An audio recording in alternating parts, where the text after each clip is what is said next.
다음 달 24일부터 식당이나 카페에서 일회용 플라스틱 컵뿐만이 아니고요. 종이컵과 플라스틱 빨대 등 일회용품 사용이 금지됩니다. 또 이를 위반할 때는 최대 300만 원의 과태료가 부과될 예정입니다. 네, 이제 시행까지 두 달이 채 남지 않은 상황인데요. 일회용품 사용 제한 확대안의 구체적인 내용은 무엇인지 오은비 캐스터, 광주 환경운동연합의 김종필 생태도시국장과 함께 짚어보겠습니다. 안녕하십니까? 네, 안녕하십니까. 네, 환경부가 지난 2018년에 재활용 폐기물 관리 종합 대책을 마련하고 일회용 컵과 비닐봉지 사용 줄이기에 좀 집중을 해왔는데요. 국장님께서는 지금까지 환경부 정책은 어떻게 보시나요? 네, 일회용품 사용을 규제하고 재활용을 촉진하는 제도를 시행하면서요. 우리 사회의 일회용품 문제에 대한 여론을 환기시켰다는 점이 있겠고요. 네. 특히 커피 전문 매장이라든지 제과점 등 일부 분야에서 일회용품 사용이 좀 줄어드는 성과들은 긍정적으로 좀 평가해야 될 부분인 것 같습니다. 다만 정책 집행에 있어서 오랫동안 사회적 논의를 통해 어렵게 합의를 이끌어냈던 일회용급 보증금제라든지 식당 내 일회용 물티슈 같은 제도들이 자꾸 축소되고 유예되고 있어서 이 네. 점은 좀 우려스럽습니다. 네, 이런 와중에 이제 다음 달 24일부터 일회용품 사용 제한 확대안이 시행이 되는 건데요. 이게 구체적으로 어떤 내용인지 좀 알려주실까요? 네, 우선 식당이나 카페 같은 집단급식소나 식품 접객 업소에서는 일회용 플라스틱 컵뿐만 아니라 일회용 종이컵, 나무젓가락, 일회용 플라스틱 빨대를 사용이 금지가 됐고요. 또 매장 면적이 33제곱미터가 넘는 모든 편의점과 제과점, 또 종합 소매업 등에서도 비닐봉지를 사용할 수 없게 됐습니다. 이전에는 돈을 내면 비닐봉투를 구입할 수 있었지만 앞으로는 어렵겠고요. 종이 재질로 된 봉투만 사용이 가능합니다. 네, 그 밖에도 우산 비닐과 일회용 비닐 식탁보 그리고 체육시설에서 플라스틱으로 만든 응원용품도 사용할 수 없게 됩니다. 네, 오랜 시간 동안 좀 당연하게 우리가 써왔던 일회용품들을 곧 사용할 수 없게 된다는 건데요. 시민들의 반응을 오은비 캐스터가 취재하고 오셨다고요? 네, 바뀌는 일회용품 사용 규제안에 대해서 시민들이 잘 알고 있는지, 또 자영업자분들은 현장에서 준비하는 데 어려움이 없는지 제가 직접 취재를 해봤는데요. 아직 시행 전이라서 그런지 바뀌는 정책에 대해서 잘 모르는 시민이 대다수였습니다. 그리고 자영업자분들도 모호한 기준 때문에 혼란스럽다는 반응이 많았습니다. 자세한 내용은 영상으로 담아왔습니다.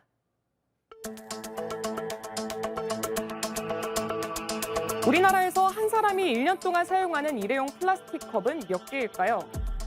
환경단체 그린피스가 발간한 플라스틱 대한민국 보고서에 따르면 한 명이 1년 동안 사용하는 일회용 플라스틱 컵은 평균 65개에 달합니다. 사람들이 1년 동안 사용하는 일회용 플라스틱 컵을 한 줄로 쌓으면 지구에서 달까지 닿을 수준이라는데요. 특히 팬데믹 기간 폭발적으로 늘어난 일회용품 쓰레기를 보고 심각성을 느낀 시민들이 많습니다. 행사 같은 거 한번 하면은 쓰레기가 정말 많이 나오는데 그런 걸 봤을 때 좀 심각하다고 느끼는 것 같습니다. 물을 그래도 하루에 한 통씩 먹으려고 하는데 그게 일주일만 써도 7통인데 그걸 보면서 저 혼자도 이렇게 많은 플라스틱을 쓸 텐데 전국적으로는 얼마나 많이 쓰일까. 실제로 지난 2020년 말에 진행한 설문조사 결과를 보면 응답자의 절반 이상은 쓰레기 대란의 심각성을 느꼈다고 답했고 코로나발 쓰레기 감축 방안이 필요하다는 답변도 79%에 달했습니다. 환경부도 일회용품 줄이기 대상을 확대하고 업종별 준수 사항을 강화해서 다음 달 24일부터 시행하기로 했는데요. 시민들은 내용을 얼마나 알고 있을까요? 저는 살짝 뉴스 기사에서 봤어요. 구체적으로는 좀 애매해요. 네, 그거는 들어봤습니다. 기준이 좀 더 정확해져야 된다고 생각을 하는 편입니다. 바뀌는 제도에 대해서 구체적인 내용은 잘 모르거나 기준이 모호하다고 생각하는 시민들이 많았는데요. 그도 그럴 것이 개별 상황에 따라서 적용 기준이 달라지기 때문입니다. 예를 들어서 자판기에서 나오는 종이컵은 사용할 수 있지만 카페에서 제공하는 종이컵은 사용할 수 없습니다. 네, 카페에서 일회용컵 사용은 제한되지만 컵뚜껑이나 홀더는 규제 대상에서 제외됐습니다. 다음 달 24일부터 식당이나 카페 등에서 일회용 플라스틱 컵뿐만 아니라 빨대, 나무젓가락 등 일회용품 사용 제한이 확대가 됩니다. 두 달도 채 남지 않은 상황인데요. 현장에서는 어떻게 준비하고 있을까요? 기준이 조금 모호해가지고 좀 확실하게 제품을 어떤 걸 사용해라 이런 식으로 말씀을 해주면 좋긴 하겠거든요. 따로 규제 사항에 대해서 자세히는 듣진 못한 것 같아요. 너무 모호해가지고 저희도 어느 부분까지 되는 건지 안 되는 건지 모르거든요. 지자체에서는 구별로 일회용품 모니터링단을 운영해서 홍보하고 있다는 입장이지만 현장에서는 혼란스러운 모습입니다. 또 일회용품 사용 제한 확대 정책에 대한 광주시의 준비나 대응도 미흡하다고 지적합니다. 유명 카페 같은 경우는 자주 약간 단속을 하시는 것 같은데 개인 카페 같은 경우는 그렇게 단속을 안 하시는 것 같거든요. 아무래도 배달이나 이런 쪽으로도 저희가 많이 하는데 용기 사용에 대해서 좀 고민을 많이 하거든요. 용기에 대해서 지원을 해준다든지 아니면 그런 지원금을 조금 저희한테 준다든지 아니면은 규제 사항을 좀 더 정확하게 저희한테 전달이 됐으면 좋겠는데. 실제로 서울시에서는 배달음식 쓰레기를 줄이기 위해서 배달음식을 다회용기에 제공하는 제로 식당을 지난해부터 시작해서 서비스 지역을 점차 확대할 계획이라고 합니다. 시민들의 참여율도 높다는데요. 이에 반해 광주시는 공유 텀블러 사업을 강조하고 있는데 참여하고 있는 카페는 겨우 11곳뿐입니다. 시민들은 사업 자체를 알지 못하거나 참여하고 싶어도 할 수 없다고 말합니다. 네, 잘 모르는데. 저도 처음 들어봤어요. 굳이 찾아서까지 갈 만큼 그렇게 여유롭지도 않고 근처에 없어서 잘 가지 못했던 것 같습니다. 광주시는 그 외에도 다중이용시설 다회용기 재사용이나 공공배달 앱과 연계한 다회용기 참여 사업체를 모집 중이라고 했지만 시기나 내용도 구체적이지 않았습니다.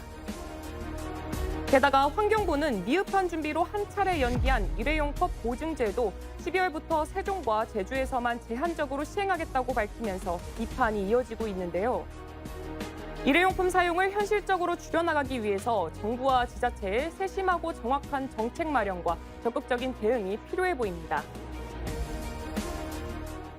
기준이 모호하다 보니까 특히 자영업자들이 많은 혼란을 겪고 있을 것 같은데요. 국장님께서는 이번 확대안 어떻게 생각을 하시나요? 네, 다양한 재질과 여러 형태의 일회용품들이 많다 보니까 모호할 수밖에 없을 것 같고요. 그다음에 제도 시행 초기다 보니까 착오가 많을 것 같습니다.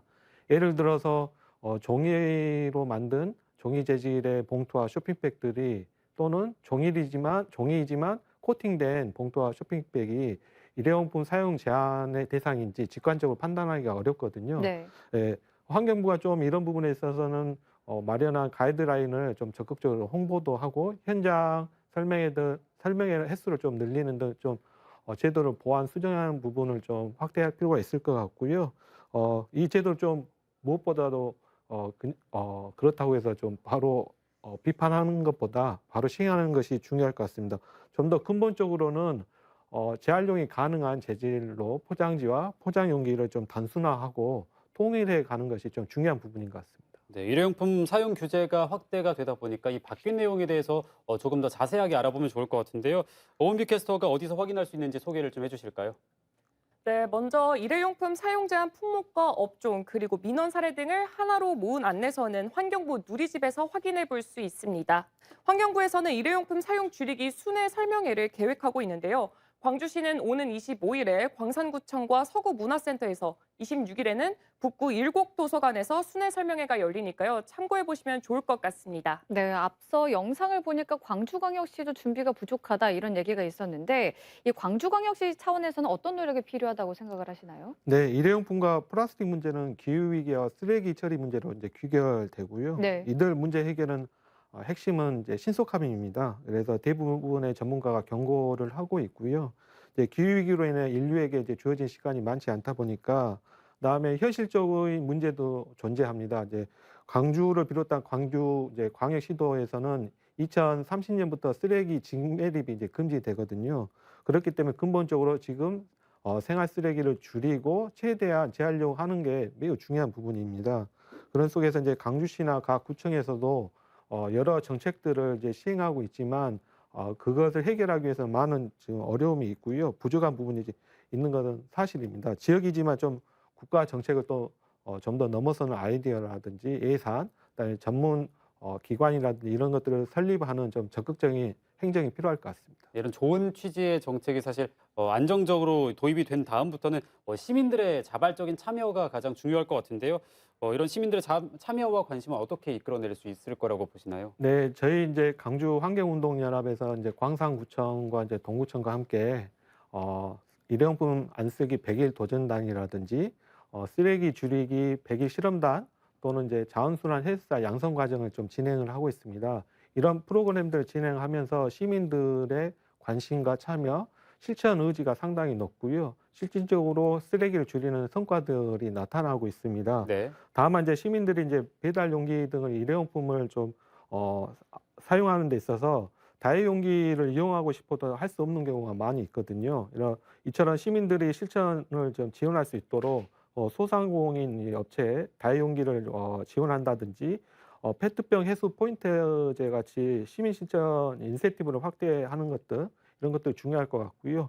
우유팩이나 멸균팩이 아직은 지금 분리수거 대상이 되지 않고 있거든요. 네. 이런 재활용이 가능한 재질의 분리수거 대상을 확대하는 것도 중요할 것 같고요. 무엇보다도 오늘 여러 번 언급됐는데요. 친환경 제도의 일관적인 정책을 좀 집행하는 게 매우 중요한 부분인 것 같습니다. 네, 말씀하신 것처럼 적극적이고 일관적인 친환경 정책이 필요하겠습니다. 오늘 함께해 주신 두 분 고맙습니다.